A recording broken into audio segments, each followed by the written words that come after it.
And the biggest advice that I would give, and that's, easier said than done, but when it comes to dealing with imposter syndrome, you have to learn how to not let it prevent you from continuing going. Hello and welcome to the second episode of Unstitched Podcast with your host Hannah and Vika. And today we're talking about a huge topic by the name of imposter syndrome. Let's get into it. So I have a definition here. Can I read it out? Is it okay if I read it out? Please, can I read it? I wrote it down. I copied and pasted it. Vika put down she took rigorous notes. You know why? I did research. Imposter syndrome. Yes, exactly. I have no idea what imposter syndrome is, so I went down a rabbit hole last night. Because, she knows. Definition coming your way. Imposter syndrome is a physiological phenomenon in which people are unable to internalize their accomplishments. In simpler words, you don't know what you're doing, hence your achievements is something that you assign to luck. And that is the definition. What do you think of it? I don't know I don't know a single working artist who does not have imposter syndrome unless they have had like a number of years doing it where they all of a sudden feel like the time that they've been working justifies their accomplishments. So then they can no longer say it's luck. Like it's a sustained, they've been in business for X amount of years. And even those artists, I feel like, are reluctant to admit that they or to say that they don't have imposter syndrome anymore. So I still think they have it. Right, they just have a little bit more confidence. Yeah, I think it's sort of just like everybody has imposter syndrome at some point or all the time. And it doesn't have to be related to art or, professional life. There's all the aspects of life it can apply to. But it is talked about more when it comes to creative things in life, because those are the things that, bring you pretty big achievements that are like kind of only reliant on you and your education based off of, I guess, not reliant. Yeah. But yeah, let's talk more in depth of what it is, how it, comes out in life, in artistry, things like that. And, maybe we can discuss what we can do about it, how we deal, things like that. So can you tell me about your experience with imposter syndrome? When did you first start feeling in the way? I think imposter syndrome sets in at a pretty young age, especially for women. Right. I think we're taught at a young age, especially in America at least. And I grew up in a military household where it felt like my entire job was to serve other people and observe other people. So do your chores, take care of other people, like homesteading, all of that kind of stuff, which are good skills to learn. But I feel like it teaches you not to have confidence in your knowledge, but instead that everybody else knows more. You don't question. Yeah, you don't question it at all. You just go with whatever they're doing. And so that means you must know less. You rely on people's decisions and things like that. Yeah. I mean, and I'm not trying to diss a military upbringing by any means. My I think that applies to everyone, growing up, your parents know better. But I think they do. I feel like girls in general are just taught differently. We're not taught to be super confident in our knowledge. I feel like it's very much you are constantly learning and other people know better than you. So I feel like it starts really young. And the things that I thought I was good at, I've always loved art. But when I brought it up to my family members, or music, for example, because I studied music, I became a music teacher, and I did feel very accomplished and knowledgeable once I became a music teacher. After, I want to say, the first 5 years of teaching, all of a sudden it was I can confidently say I've been in the field for 5 years. That was the time amount for me. But prior to that, I remember bringing it up to my parents that I wanted to pursue art or music. I wanted to be a music teacher, I think, starting in 4th grade. And my parents Oh, always wow. steered me away from it. Like, Like, why?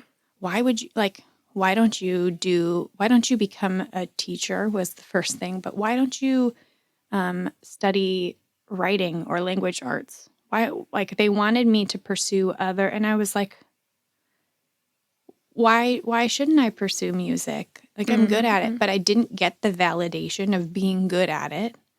It was always like, no, you should follow something else. And it wasn't until my parents came to, I want to say, like my junior year college voice recital, like Wow. part of the credentials of getting your degree was that you had to do this big performance, right? It was my junior year in college. So my third year into Wow. learning, where Yeah. my parents, I think it was like the first time my parents were like, wow, you can like really sing. And I feel like that, even if it was just in like one area of my life, I feel like it applies to everything. Like it starts bleeding into everything. So I think it started pretty young. And then art was always like, to me, it was taught as like, that's something you do for fun. It was never taken seriously from anybody in my life, even though if I look back, I was always making things. I was always gifting things to people that I had made. But it was very much observed as like just a fun hobby or like a little craft. Yeah, So yeah. I I think hate that that. sets us up for just having internalized imposter syndrome all the time. Yeah, How about I you? can absolutely relate to that. Well, me kind of not necessarily opposite or anything like that, but now that I'm thinking, to my youth in a way.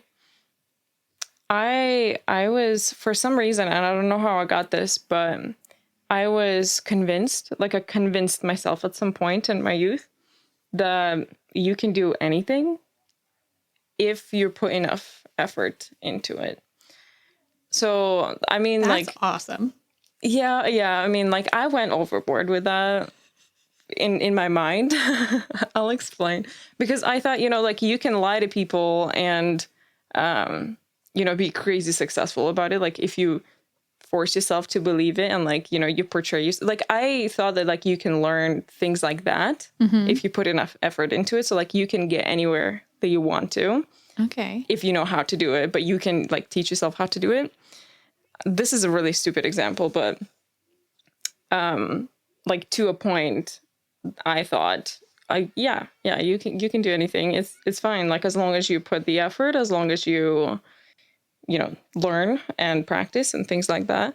But obviously, like, even the thought of you can do whatever you want to do doesn't change the fact that when you start doing it, that's when the doubt sinks in. That's when you're like, ooh, Oh, a little bit tougher potentially, or maybe this is not for me, yeah. things like that. But in the, like, currently what I'm doing business wise and art wise, I never ever had any art education. Like, I don't even remember a single art lesson in my school years.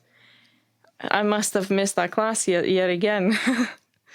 But yeah, so for me it was a little bit tough in that sense when people are like, "Oh, I really like what you do."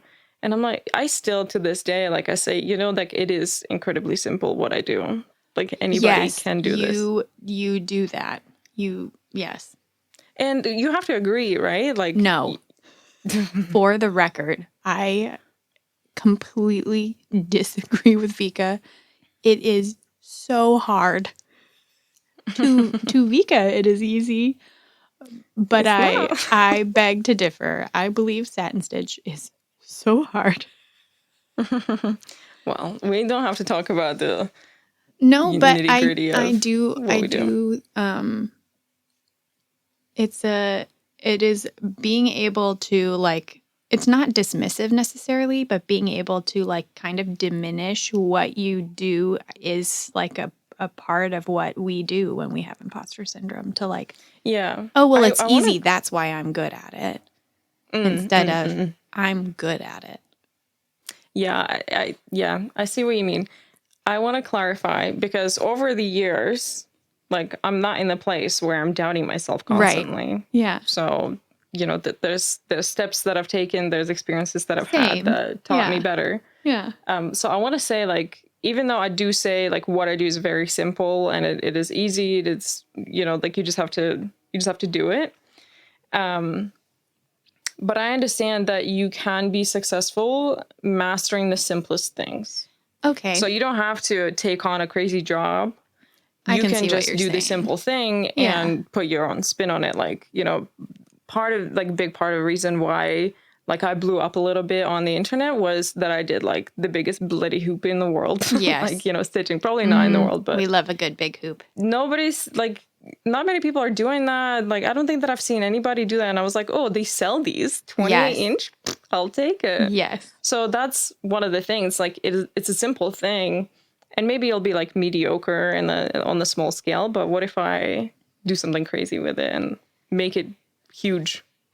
Yeah. I mean, I think that the point of it can be a simple thing. Like, I guess on paper, I agree with you. If you read the instructions of how to do a satin stitch, you're right. It is it's a simple directions wise to learn satin stitch. It is simple. Crazy simple. But I think for someone to do it so very well, consistently, and provide a way to teach other people how to attain the same look, that is where, like, your mastery comes in. And that part, I don't think is innately easy for most people. So, and I agree, like, large scale pieces. I think we were both working on large scale pieces around the same time, because it was like, oh, this would be fun. Yeah. It is crazy. Yeah. It is crazy. Peeking out behind all those boxes. But anyway. Yeah. I think crazy. So I agree with you. I totally get what you are saying. But I still think satin stitch is very hard to execute well. So I will throw that out not there. if you hack it yet again. But if we go back to the imposter syndrome, before we, like, dive into, like, core of it, just to be able to understand it better, because this is really valuable information. I think and so. If somebody, I think, well, I wrote some notes down, of what I want to bring up and talk about in this episode. And the whole time I was thinking, if I heard this 2 years ago, if I bumped into this information 2 years ago, I would have had a much easier time dealing with my own, like, 1,000%, head. I agree. Yeah. So take notes. Yeah. Well, I mean, the biggest part of why we wanted to talk about this is because, again, for some reason, this is like a gatekeepy kind of experience for many people. People don't really talk about that. Why do you think people are not talking about it? Why? I think it's Is it hard because to explain? I think admitting that you have self-doubt in an era where, especially if you are doing well, like, social media wise, right? Like, if you have a large following, or if, like, you are trying to gain a following and you want to appear confident and you want people to, like, buy into what you are selling, you have to fake it till you make it. Yeah, you don't want to admit that you have major doubts about yourself in this way, so people just don't talk about it. Yeah, you're right. I think and you're right. And that just feeds into it more and more.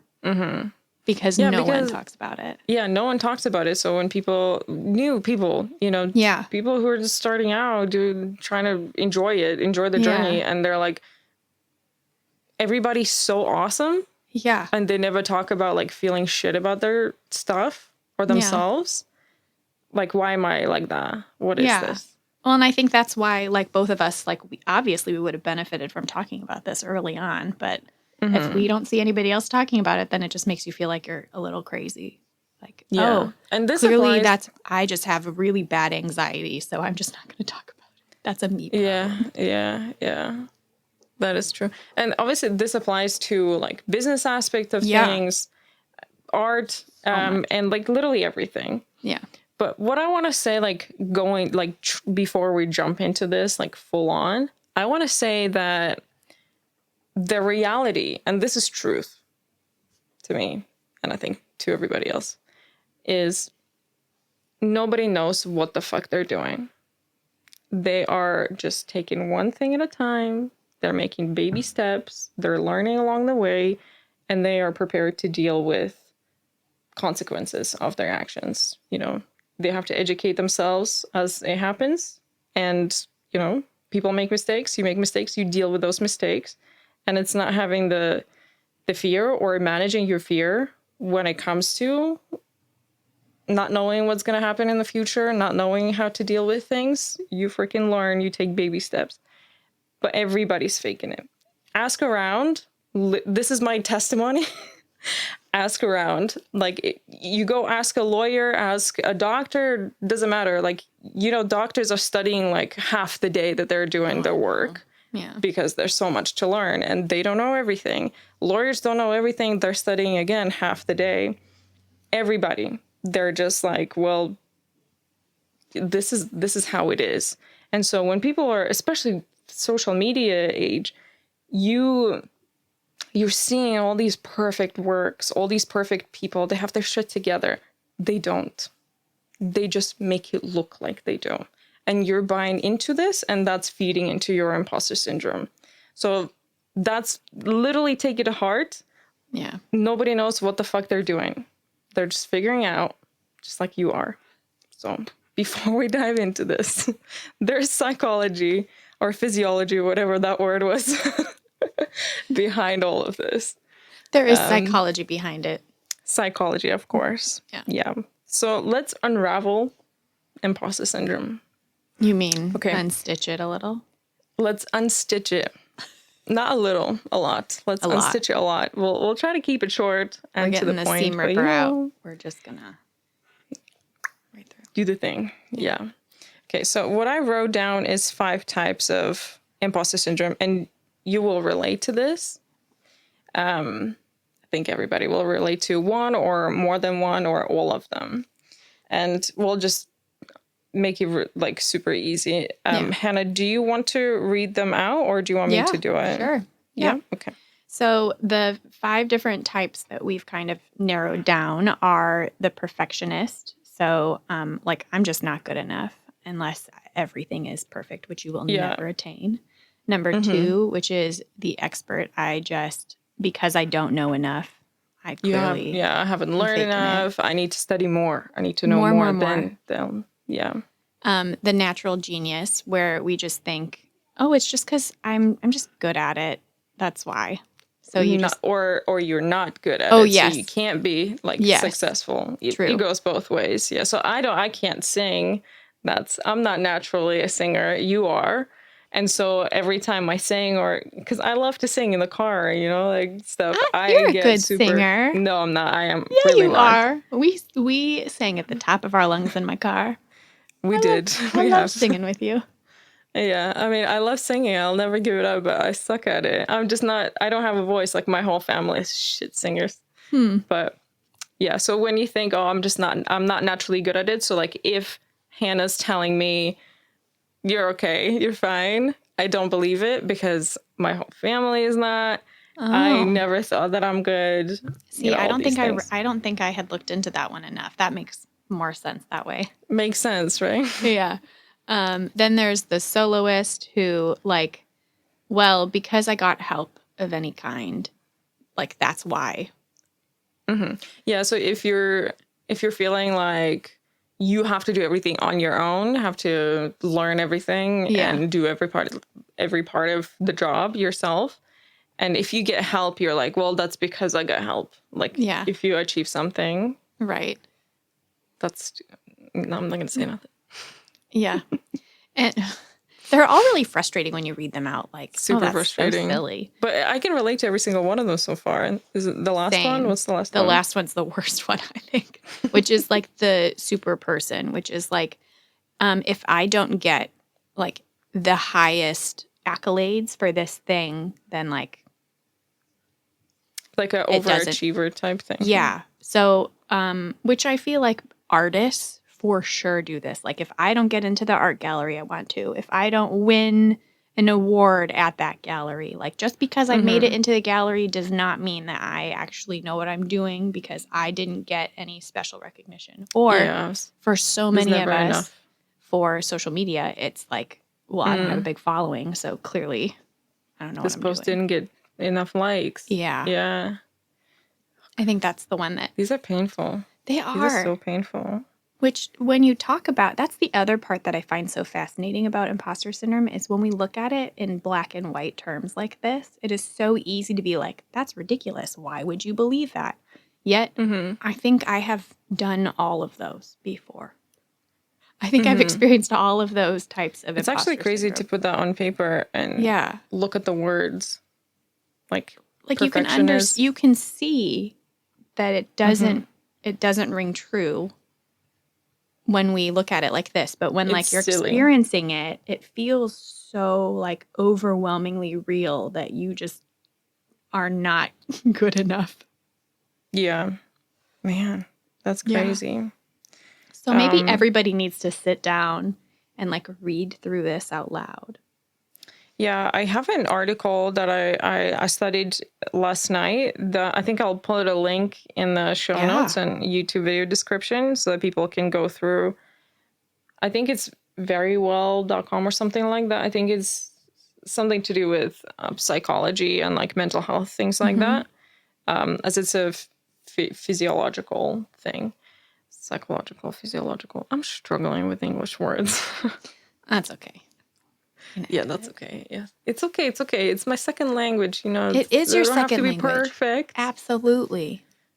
Yeah, awesome. Okay, so one other thing, and it's a pretty big thing that I do want to talk about, which we already started kind of talking about it by the name of SOS, which you used a different name because Sean my husband that. is a PhD in the realm of psychology. So, it's called the shiny object syndrome, or it also, we believe anyway, we're pretty sure it's the same thing, is the Dunning-Kruger effect, which is where like for some reason phenomenon when we are at the very beginning of learning something, we have such high confidence that we know what we're doing. And then like as you actually gain more knowledge about that thing, whatever it is in your life, small business, being a parent, housekeeping, like it can be literally anything, business side of things, actual art practices. As you gain more knowledge, your confidence level in it seems to diminish greatly. Like when you should have the confidence, you just don't have it until, again, time has passed and you've like had a very long-winded road of whatever this is. Then all of a sudden, your confidence level actually like goes along with your knowledge level. Yeah. So I, when I first learned about this shiny object syndrome, which I'm going to call this a vicious cycle because for most people, that's what it turns into. And I'll explain in a little bit. When I first heard about this, it resonated with me so much. And I looked into it in more depth, and it made me understand certain decisions and certain things that I have done in my past lives, in the past, not past lives, also past lives. I don't remember those. We're just gonna we know, and made me think of future me making decisions, and like just literally, it's all about the attitude. And this shiny object syndrome got stuck with me. Like I still remember the way that the guy, it was some kind of like a lecture I saw it online. Can't really remember, so long ago. But it just stuck with me, still remember the way that he talked about it. Can't even tell you who it was or where to find this lecture. I'm sorry. But he talked about it in the way that would apply to literally anybody and in any kind of circumstance. And I look at it more like not necessarily like art business. Right. I'm looking at it life-wise, like in complete general. Obviously, you can apply that to art and business. Yeah. And the way that you spoke about, the first stage, which is getting inspired, what did you call it? The something uninformed optimism, something like that. What was the first stage? Yeah, the first stage of it again, you can look it up on Google, the peak of enthusiasm, Peak of enthusiasm. Yeah. which some people also lovingly call the peak of Mount Stupid. I love that name. Which I love. What's Peak your of Mount Stupid? That's put it in the comments. What do you think your Mount Stupid is? Yeah, there's we'll leave a poll on Spotify. You Love can that. check them out. They ran out like 2 weeks after or something like that. But we can see the results afterwards. So we'll leave a poll. Check those polls after every episode because we'll put something fun in. Right. So yeah, I have it written as uninformed optimism.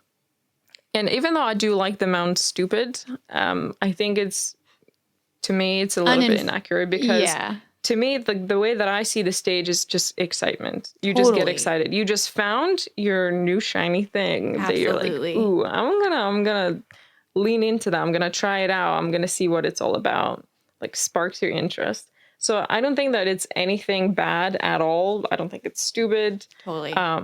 But it can be like a little over. So the principle of it is that you look at this new venture for yourself as the exciting thing. That's like your next big thing. And you get excited because it looks so simple. It looks like, oh, maybe I can do this. Like, absolutely. I can learn about this. I can figure this out, right? Yeah. And then when you get to the next stage, which is when you put your words into action and you say, okay, I'm going to learn about this. And once you do, you're like, ooh, actually, it's a little bit more complicated than I originally thought.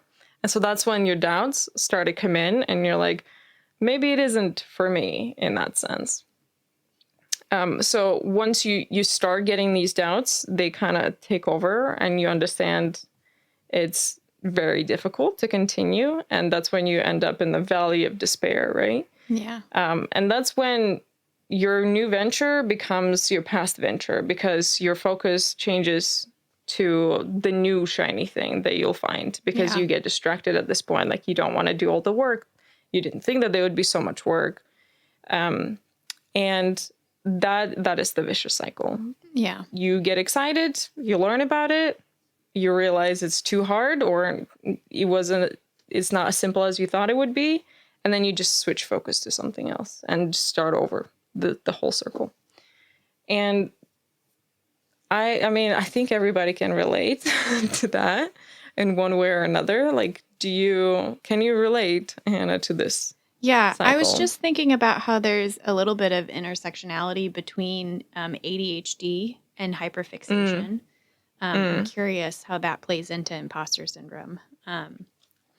Because I mean, yeah, anyway, sidebar. No. I don't. No, I like that. But it makes I like me where wonder. you're going with this. I think that would definitely be difficult because undiagnosed ADHD. Yeah. Yeah, I think that's for sure because, keeping attention on the same thing, on one thing for a while is difficult. Which I wonder if maybe that's like a superpower of people who have ADHD, which again, undiagnosed here. But because one of the things that ADHDers do is hyperfixate on something. And sometimes, though, that means that they hyperfixate so much that they actually do learn. Like they go through that valley of despair and just keep going. And then it's something shifts or they do see another shiny object, they switch, but they like manage to move through the valley. So yeah. That is really interesting. That is very interesting. I think the reason why I did not start my small business until 2019, like officially put it on paper, until friends and family were like shouting at me to do it, is because of shiny object syndrome. Because for me, I was very good at, I was learning about, I'm interested in a lot of different things. And it was like the pressure of officially tying my name to just one focus was so terrifying that I just never did it. Because again, I don't know, I guess I'm not going to be good enough at that one thing. So I'll just keep looking in hopes that I will find the thing that like it will click and it'll just seamlessly happen. It's crazy. It's making me think of it feels like we're almost taught by society that the dropping off at the valley of despair of your new venture is the norm. Yeah. We're almost like, yeah, you were interested in that, but then you got interested in something else. Yeah. Like, it's okay kind of Yeah. thing. You know, like, it's expected Mm-hmm. for you to fail, for you not to go through. Yeah. It's like a, you know, like it's a stage, right? It's, Yeah. what's the word? I can't think of the word. Yeah, anyway, it doesn't matter. But I also feel like today's society, like what we are growing up in of the technology era, we also have this rapid amount of knowledge coming at us from all sides. And That's a whole new episode. yeah, I have strong thoughts about this. Yeah, but because we grew up in this era of like booming technology and instant gratification, I think that also plays into it because we are taught basically like you lose interest in that, just swipe and you'll find another thing. And so like when it Did this video not hook you in? Keep scrolling. Keep scrolling. And so we do that. Like that is rewarded to just keep switching. So like, yeah, I mean, this is a bit of a side thought, but I just thought of it and it really pisses me off. And we talked about this like a number of months ago, just briefly, because a certain company wanted to do a collab with you and you didn't because it wasn't a great idea. But I don't know if you'll remember. I keep getting these ads everywhere. Yep. Saying swap mindless scrolling for what's it called? Micro learning, I think is what it's called. Mm-hmm. Like switch, instead of scrolling, do learning. Yeah. And for a person who suffers with anxiety and never feels like I'm being productive enough, is a bad place to be. Yeah. Is micro learning. Yes. So I think that could also like play towards, I don't know enough, I need to keep learning because people are telling me I need to keep learning. Things are constantly changing. I'm never gonna learn everything because shit keeps changing.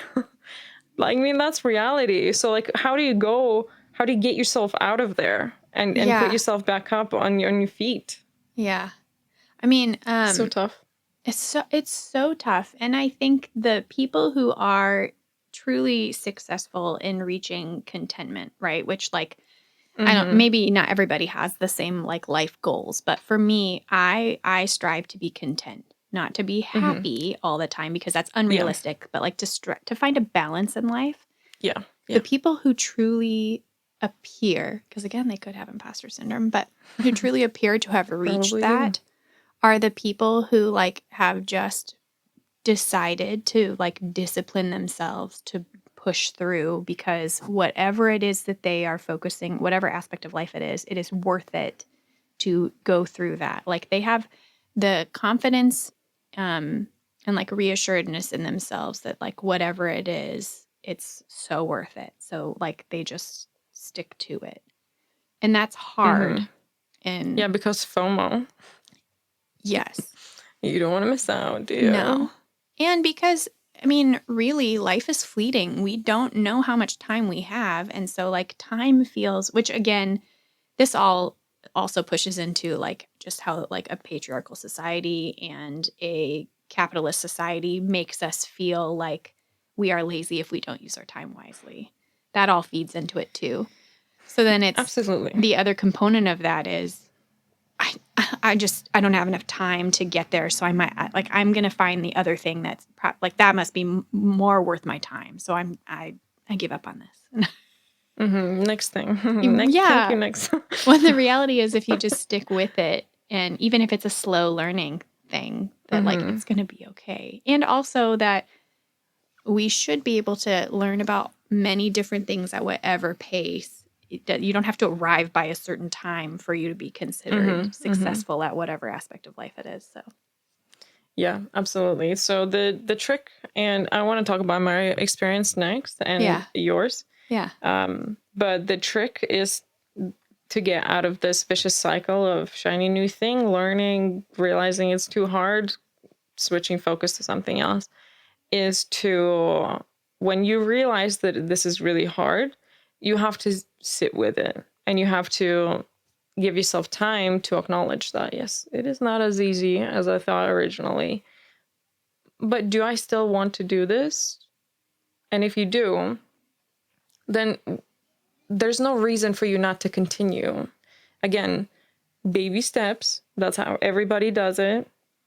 You learn as you go. You hit things that you don't know how to deal with, and you learn. You figure it out. You just figure it out, like, as you go. That's literally it. And it sounds so awful, right? Like, yeah, go figure it out. But that's how everybody does it. That's how you do. Like, you find help. You find help along the way. You never know. Right. Like, I'm in the process of switching website hosts, and I'm going to tell you, it is an awful amount of work. And it is an awful amount of learning, and I don't want to do this. Yeah. And I am so grateful that life has put a person on my path that is helping me with it. And I have no idea how the hell it happened. It happened. Good. And shit happens. Good stuff happens, okay? Yeah. Like, you'll figure it out. You'll get there. Yeah. And then that's when you, like, once you sit down with it and realize you can continue going and just deal with every problem one by one and learn and figure it out, then your uninformed optimism at the beginning of the stages turns into informed optimism, because you realize that you can do this. That's how everybody does it, you know, step by step, one little thing at a time. And then you reach success, a certain level, and then you master it. Yeah. That's the shiny object syndrome, and it is possible to get out of it. Yeah. If you have an understanding with it. I think that it is very important that, like, you sit on it. You sit on this information, on your experience. You analyze it for yourself, where you are at, what are you willing to do, what are you not willing to do, and things like that. So for me personally, the way that we talked about this, like, we're not in the same places that we used to be 2 years ago when, shit hit the fan, the imposter syndrome sunk in. And I distinctly remember it was like right before I quit my day job. That was a huge, huge step, like leap of faith in a way that I had to take. And I remember sitting myself down and trying to run through this. And one thing that, like, made a huge difference is realizing that I really, really enjoy this. And I will continue doing it no matter what. So whatever comes my way, I can figure it out, because there's pretty much nothing that can stop me not wanting to do this, make me not want to do this. So that was a thing that I had to sit on and sleep on. And that helped me really understand that, I can do this. I'll figure it out one step at a time. Learning doesn't end. That's great advice. Yeah. Learning doesn't end. That amount of, self-reflection is always key, but, like, coming to the realization, like, is this something that I will continue to do regardless? Mm-hmm. Like, that offers so much freedom. Yeah, if you come to the conclusion of, like, yes, it is difficult, but, getting up every morning is freaking difficult. You still do it, don't you? Yeah. Both of us. I feel enlightenment. That was great. Yeah, tell me about your experience. I hope you also went after that. I did. It was 2 of us. Like, I hope you all watching. I remember it was a huge one. Yeah. Yeah. I honestly, for me, I think admitting that we have imposter syndrome just speaks to the fact that we are human and that we are not narcissists. Because I think not being able to be truly self-reflective, that's like when warning bells should be going off for anybody, like, so if you are experiencing imposter syndrome, it's a natural part of the process. And I think it's good. It's like a proof that It makes we you reflect. want to Yeah. be better at whatever it is. And Mhm. isn't that life? Like, we're all just striving to be better. We're striving to leave the earth better than the way we found it, to try and like Mhm. make some sort of impact on the world around us. And so Mhm. for me, honestly, it was just time, which is not as comforting for anybody else, because you like want to fix it right away. You want to like not have imposter syndrome right away. Like, I don't like this icky feeling. Please help me get rid of it. But for me, it was just again, the trust the process, fake it till you make it, and also it takes a village, which isn't, I mean, like, that's how we met, like community, finding people, talking, that Mhm. all really helps you feel like Yeah, at some point you it's just realize normal. everybody's doing this. Everybody, like, Yeah. nobody knows what the fuck they're doing. They're just doing it. They're figuring it Yeah. out. So And then, it made me feel better. yeah. And I think I'm the not other part alone. also, like the not so nice part of imposter syndrome, is that jealousy just rears its ugly head. And in comparison, we really start going down a terrible, vicious cycle. Like, imposter syndrome can lead to really awful behavior too.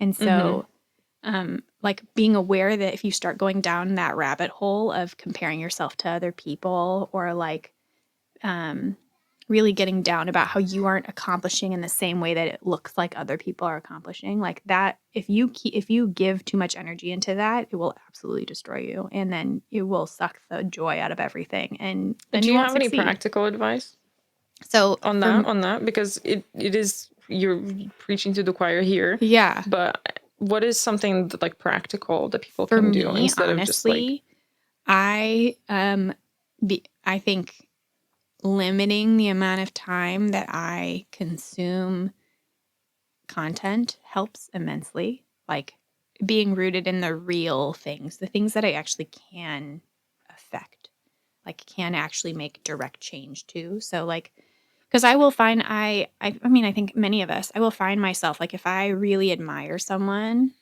and then I like start reading up on all of their accomplishments, it like I'll, or like follower count, for example.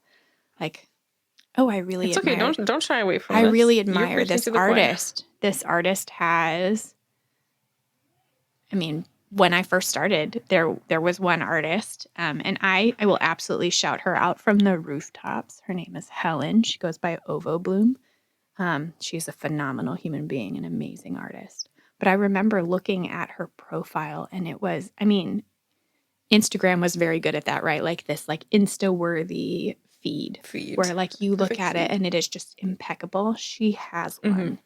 And of course, she would probably argue, because we all have imposter syndrome, but oh man, I would look at her feed before I knew her, right? And I would just be like overcome with jealousy of like, she's living this life. Like, I wonder what she's done to get this life, you know? And like, Mm-hmm. I would look, and it was, it's like all consuming sometimes, that you want to, and then, you know, because I consumed her content, because I would go to her profile and look, of course the algorithm's going to feed it into me. So I would just see beautiful post after beautiful post that she was making, and I was like, oh my Hurting God, I'm yourself. never going to be able to do, like, how the hell does she do that? Like, I can't Mm-hmm. do that. I don't, those photos are so stunning. Like, Question: yes, did you unfollow her? no. So I do think, if you, I do think unfollowing, or like, not Hiding. Mm-hmm. hiding certain Mm-hmm. people can be a super healthy thing. But I have a list. this was Yeah. back when Instagram was, I mean, they didn't have those It had functions. 3 buttons: like, Yeah. share, comment. And so honestly, the way that I got over it, in this specific instance, and I do tell people to do this, I just fucking opened a conversation with her. I was like, I'm going to stop putting her on this giant pedestal, because she's a human. Like, Mm-hmm. I can't Mm-hmm. remember what it was that she posted about, Yeah. but she made a post about something that was like very, all of a sudden I was like, whoa, she's like, that's She a she normal speaks. person behind this. Yeah. She's the And so I person. think I commented on it Mm-hmm. or something, and she responded. And then I ended up just like sending her a message. I went into her DMs and I just opened up a conversation. And then I realized she is probably one of the most normal human beings You know, like she's so Mm-hmm. real and so personable and so warm and inviting. And like that was when I realized like how ridiculous that I was putting all of this like time and energy into like being so jealous and envious of this person. Like I still am like envious of her artistry. Like I admire her so greatly, but it doesn't come from a place of jealousy anymore. It comes from a place of like just being truly humbled by like how awesome of a person she is. And so like shifting from like that like the ugliness of like envy and jealousy Mm-hmm. and shifting to Yeah, I like think there is a fine line between it's being hard. jealous Yeah. and taking inspiration. Yeah. And like jealousy also super normal. Like Mm-hmm. that we want to have or attain whatever it is that those other Yeah, but people when you're have. struggling with imposter syndrome Yeah. attack, it is not helpful. It's not helpful. But Yeah. I do think leaning into people that you either do know actually in real life and like talking to them about it, or if you feel like you have the space to just like open up a conversation with someone, that it could really help. Yeah, I'm gonna spill a secret here, um, based on personal experiences. Most people that some reason get put on pedestals Yeah. are again human, but also they're not unreachable. Yeah. If you come across a person on Instagram and their DMs are closed, there's probably a reason for that. Yeah. But not everybody's like that. Like you can message people and ask them or like talk to them, open a conversation, like you said. Like people are human Yeah. and they do want to connect. They don't want to just it's a little bit different when you're talking about like celebrities and things Oh like that yeah. because those That's different. That's a different probably don't level. even run their own accounts. Right. you know but when it comes to like not celebrities, let's say that, the majority of those people will be reachable. So like Yeah. if you somehow for some reason or whatever admire somebody and you put them on the pedestal and you think, oh, they'll never respond to me if I message, well, why don't you freaking open that DM and send a message and Yeah. see what happens? I mean, in like worst case scenario, they like are very short with you or don't respond. And like Yeah, like what's changed then? yeah, like yeah. And I think the other part of it is like if there are also though the alternative is that like let's say you do start a conversation with someone and they seem to be achieving while you are not, that can also kind of spiral imposter syndrome more. So, like, just to be aware of how you are feeling as you are interacting with people. And Mm-hmm. honestly, for me, it was just surrounding myself with people that made me feel good. I had a person in my life, a fellow artist and small business owner, who I grew a really fast friendship with. Who I ended up spending lots of time, like actually know the person and spent lots of time with this Mm-hmm. person. And I started realizing I never felt good being around her. Like, and that really fed my imposter syndrome. Like it was really bad. And, and the more and more I focused on like how much she was attaining, how much she was doing in her life, I realized that it made me feel like a smaller version of myself. And so, there was lots Limits behind that. interactions. Yeah, but I basically realized like, oh my God, this is super unhealthy. Like this is Mm-hmm. actually kind of like a toxic relationship. And why am I feeding into this? Like I had kind of like an epiphany moment. And so I Mm-hmm. stepped Mm-hmm. away and of course this person noticed, but I just kind of ghosted, which I know maybe isn't the most healthy thing, You but I do what you think have to do for for yeah. yourself. But I realized it was not helping. So like you have to again, it's reflection is super important in this entire process Mm-hmm. of like how am Acknowledgement. I feeling when I interact with this person? If I'm not feeling better about myself, I'm going to lessen those experiences. Like and of course it's not like self-reflection and feeling bad every once in a while. I'm not you should have moments every once in a while where you like, oh, I maybe I'm not doing the best, or maybe I'm, you know, like those, that's Yeah, good. that's not that's But not it's like imposter syndrome. the constant feeling of doubt because you are interacting with a person. I mean, you're coming up with Yeah, like hide those people on your profile, maybe limit interactions. But practical. I would say, like, I've had to do that before, just for and me. it doesn't mean that you're being unkind. Like that's the other part, you know. Like I struggle because I always want people. I want to be likable. I want to be kind. I always preach about being kind. But every once in a while, there is somebody who breaks boundaries and makes you feel less than, and you absolutely should walk away. And that has helped immensely with my imposter syndrome to just like recognize that and to truly surround myself with people who give back the same kind of energy I'm trying to put out. So that has helped immensely in my imposter syndrome. And then just time and continuing to learn, like admitting you will never know everything about what you are focusing on in your life, admitting that and just like making the decision that you're going to devote yourself to being a lifelong learner. That also like lessens the pressure of imposter syndrome. Because it's like, I want to say something.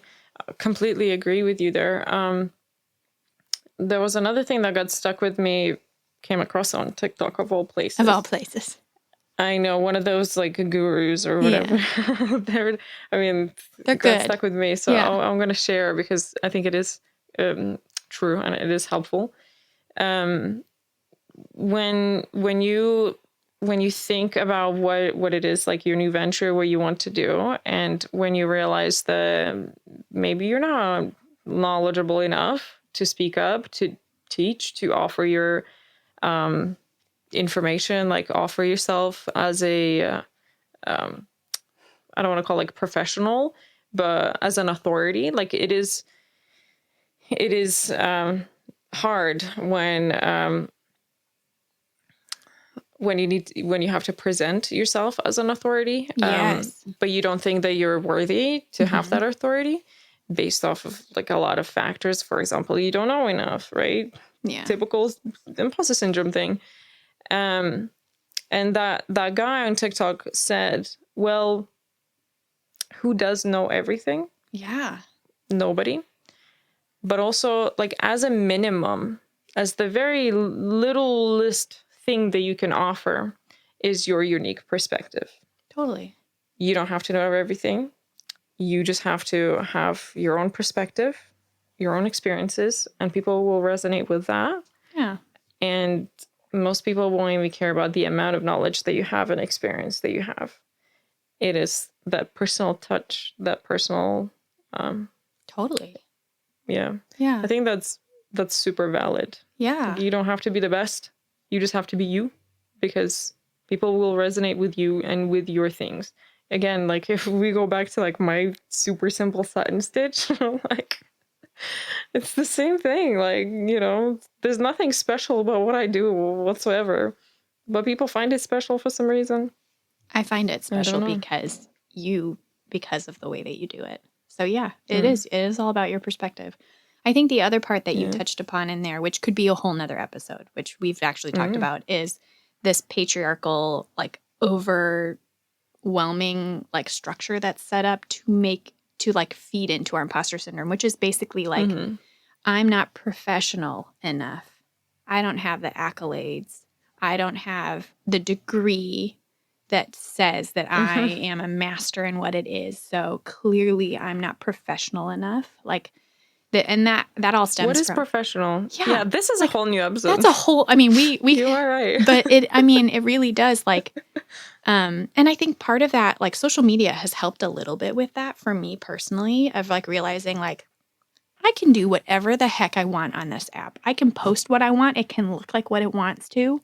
And surprise, the whole world did not burn down because I made a video in my sweatpants.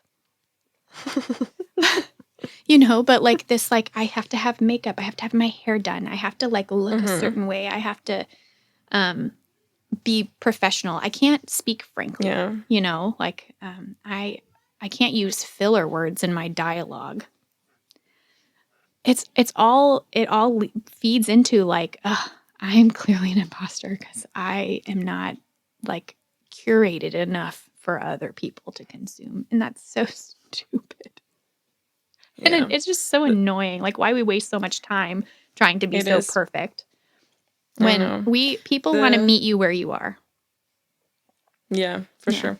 And the biggest advice that I would give, and that's, easier said than done, but when it comes to dealing with imposter syndrome, you have to learn how to not let it prevent you from continuing going, absolutely. how to ignore it, how Yeah, to, shut it up, put it behind the door, like kick it out.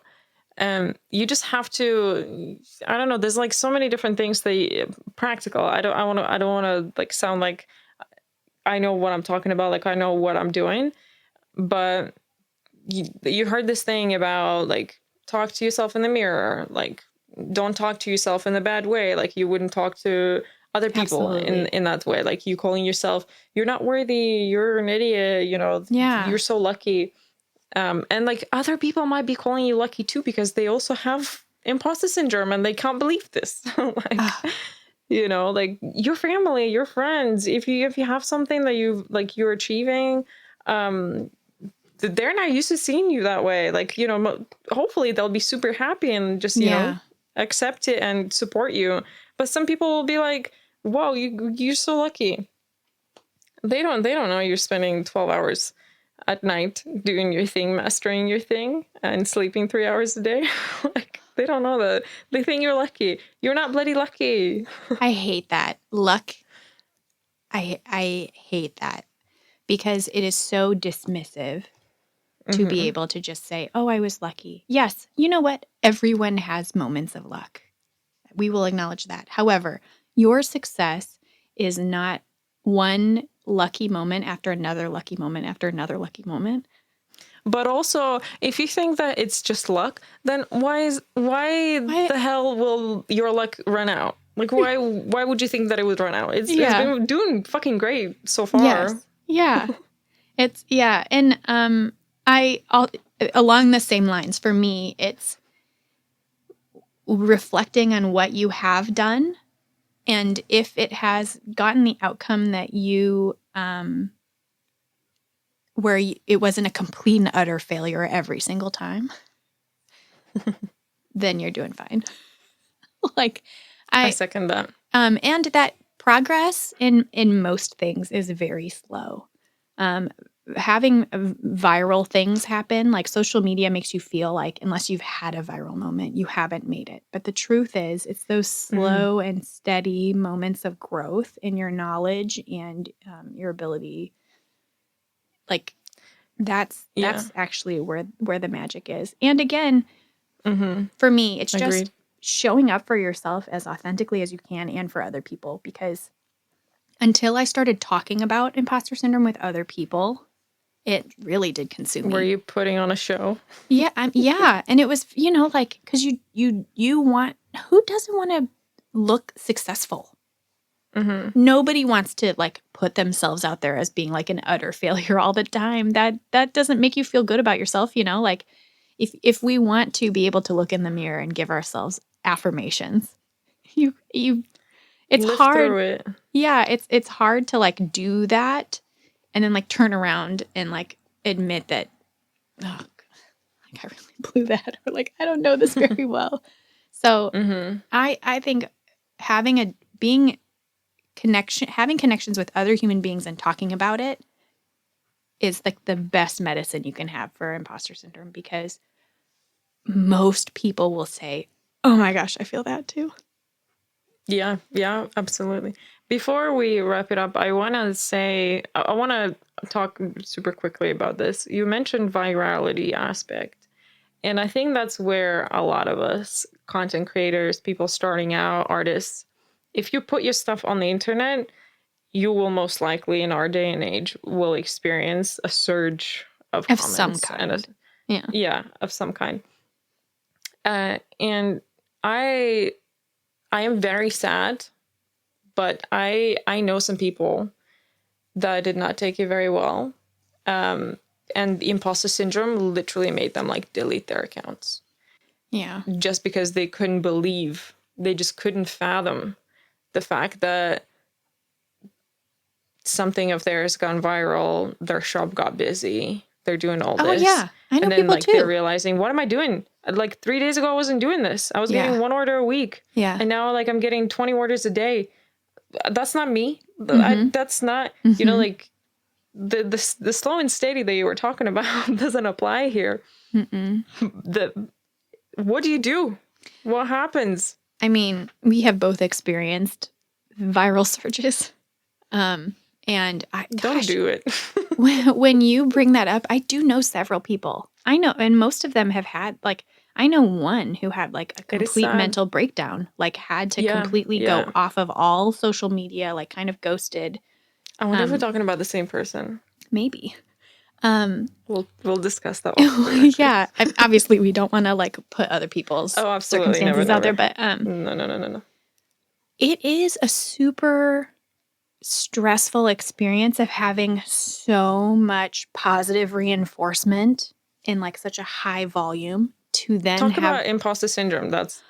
You're bound. You're bound. Yeah, and then and to then feel like I am so unworthy of whatever just happened because I don't have all of the knowledge or because I've only been doing this for a short amount of time. Or it's like it's a huge change. Like how you go from, not having this attention then to having all this attention. It's massive.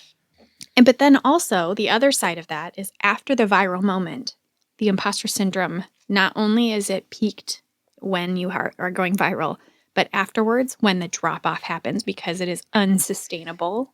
Agreed. You will not have the same gains, attention, comments, interactions, engagement. None of that will stay. It's not realistic for it to stay.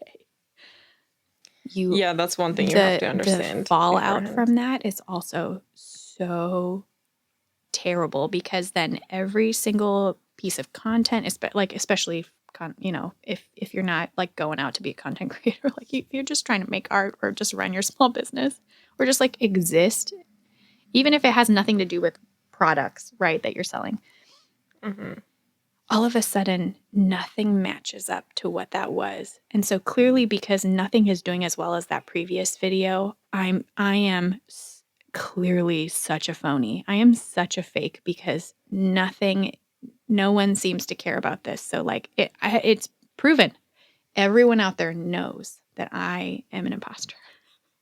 It's so soul crushing. And like you go into it, all of a sudden, like you're pretty confident. Like it starts taking off and you're like, I love that people are relating to me about this. Like this feels so good. Like initially it's a good feeling initially. And then it usually meets like the trolls of the underbelly of social media. And then all of a sudden like that really feeds into you because then you feel like you have to justify whatever it is that went viral. Because most viral posts go viral because people have strong opinions on whatever the topic is. Or you just got lucky because algorithm still doesn't know what it's doing.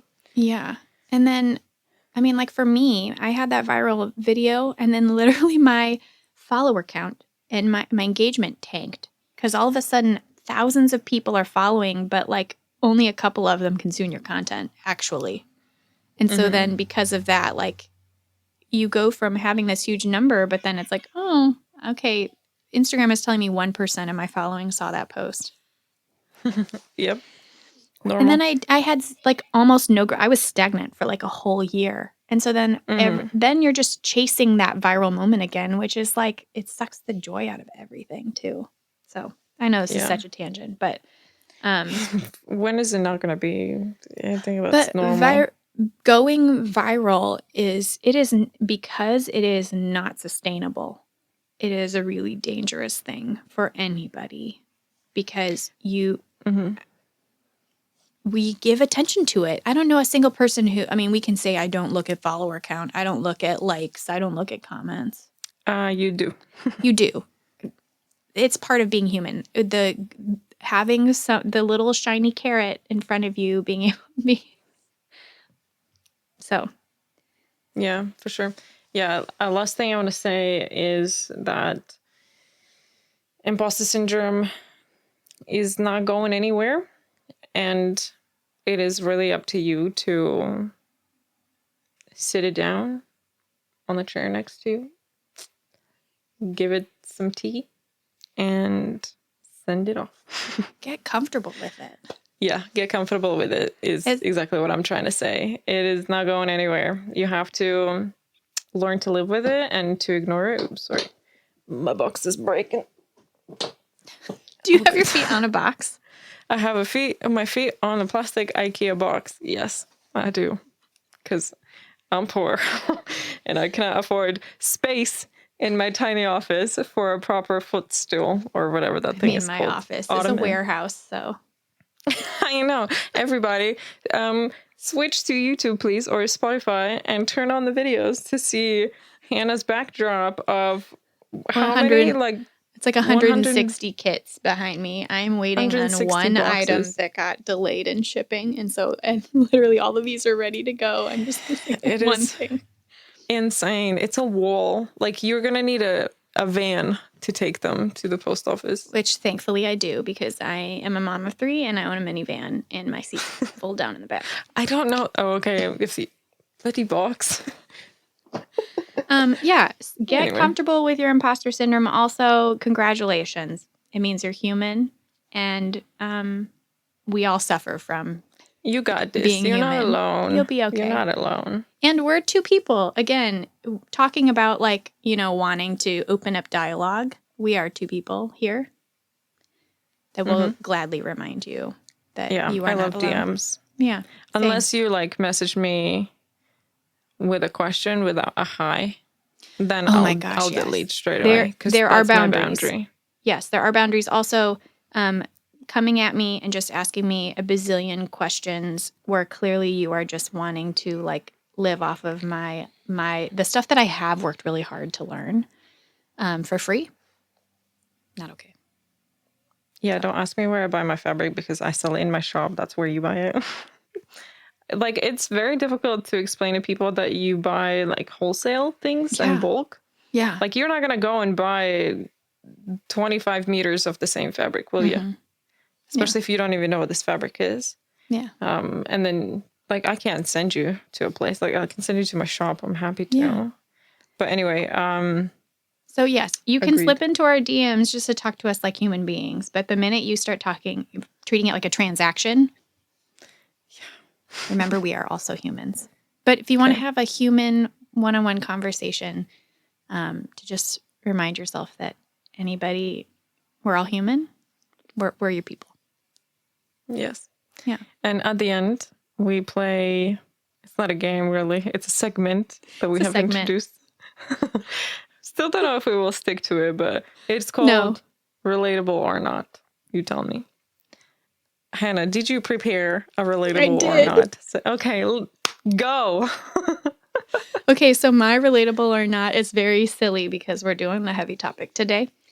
Mine is relatable or not. You work super hard to make a story post, and then after you hit post, you realize that there is some sort of an error in the thing that you posted and you cannot edit it. So frustrating. The amount of time. You had me you work really hard on a story post. Literally the least important, well, not that, but the thing that doesn't live forever. Oh man, 24 hours and it's gone, and you work really hard to make that happen. So the last few days, for anybody who follows, I chose for the end of 2023 to spend some time shouting out smaller accounts, because I do remember imposter syndrome being just soul sucking when I was first starting out. So I was like, I'll shout out these small businesses, I'll boost other people, because I know when other people did that for me when I was starting out, it meant a lot. The amount of times that I forgot to tag the artist in the story post. So I would you have to remember their tags. That's difficult. Yeah, I would I spent a lot of time on it, screen recording of their feed, or sharing a post and talking about them, and you trying to use their names and really you spend so much time on that. I want them to feel special, and then I would freaking forget to tag them, and then you can't go back and edit it, so I'd have to delete it and then relatable or not. Have you experienced that? I have. Because I it's hate soul-crushing stories. to me. I love stories. I love But stories, but I yes, hate them. Why aren't they easier to use? Like, they're slowly exactly. becoming better, but like, Yeah. make them editable. What's up? What's up? Yeah, for Meta? real. I'm just realizing that this whole relatable or not is gonna be just about social media. Because that's the biggest ick. Like, that's the biggest troublemaker in my life. Probably Same. your life too. So my relatable or not for today, and I have a long list. I've been working on this list for I a have been while. slowly compiling a list too, thanks to you. Good. I'm happy to hear that. But wait, let me pick. I lost it. Thank you for elevator music right there. You still need to make a track for this segment. Good. I have a sample of this. Oh, you continue going. Okay, That's my trumpet. That's not bad, actually.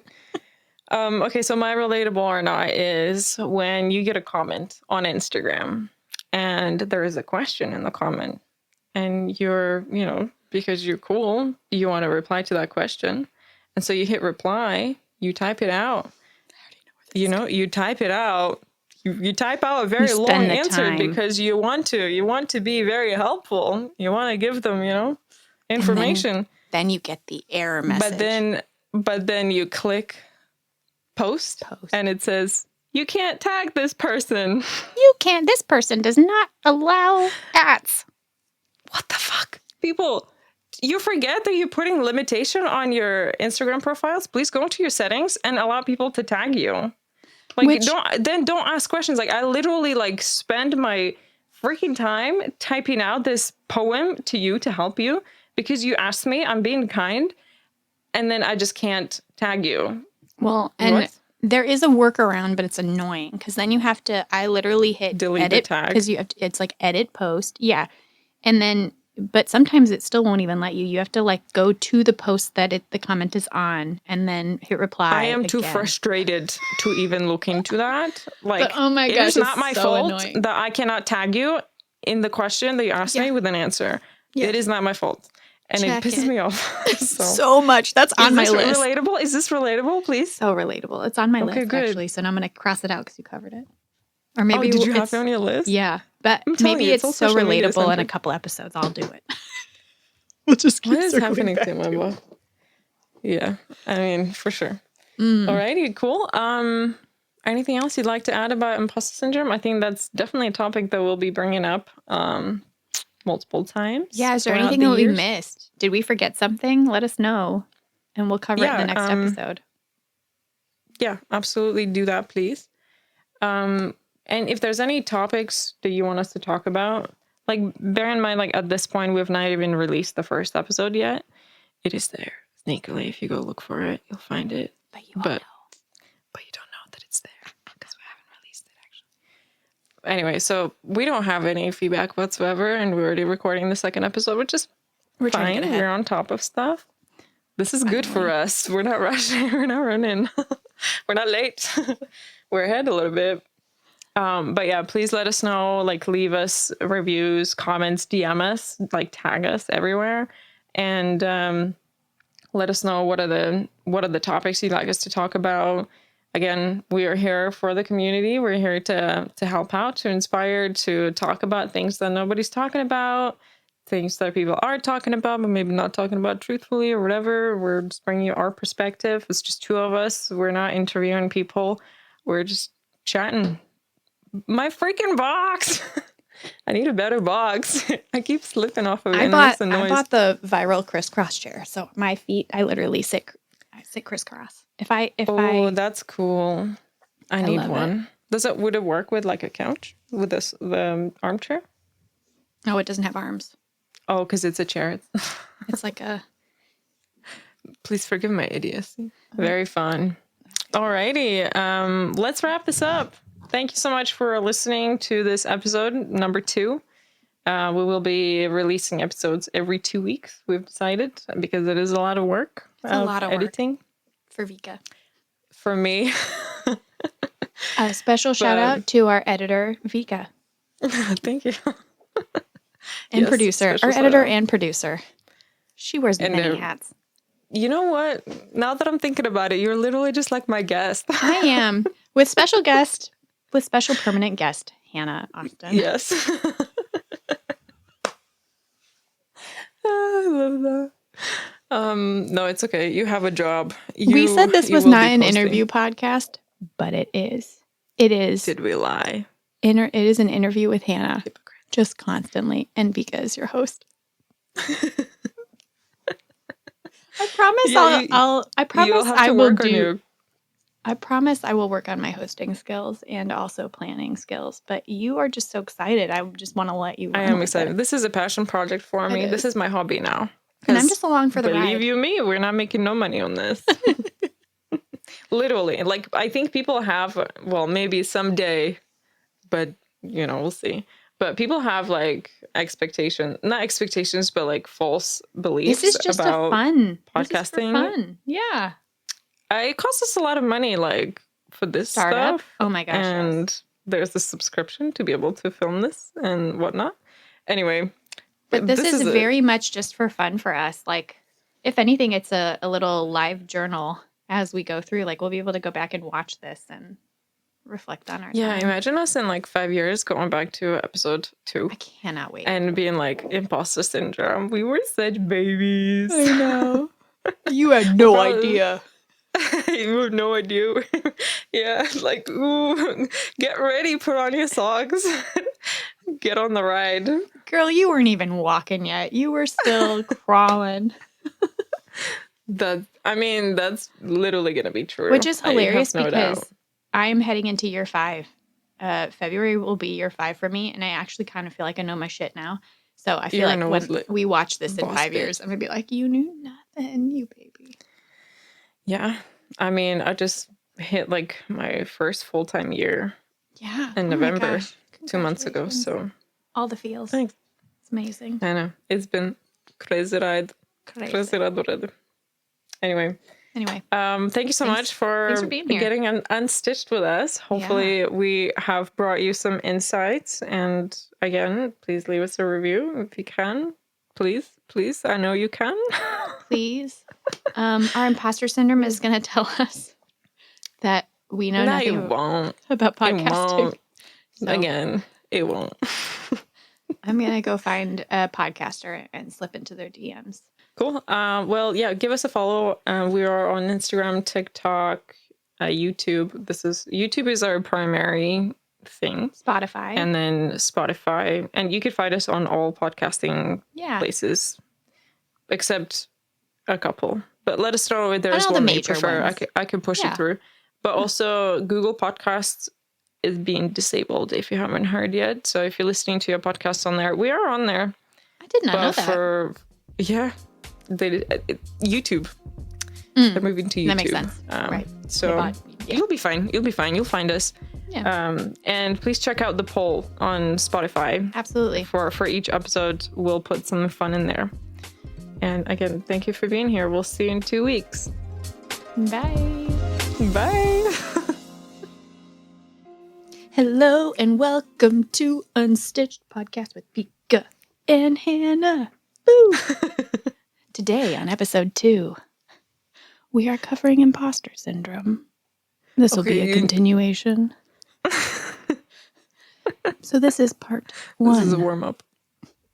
Part 1 of episode 2. That was gold. Drop mic. Done. Intro done. Hello and welcome to Unstitched Podcast. Today we... Nope.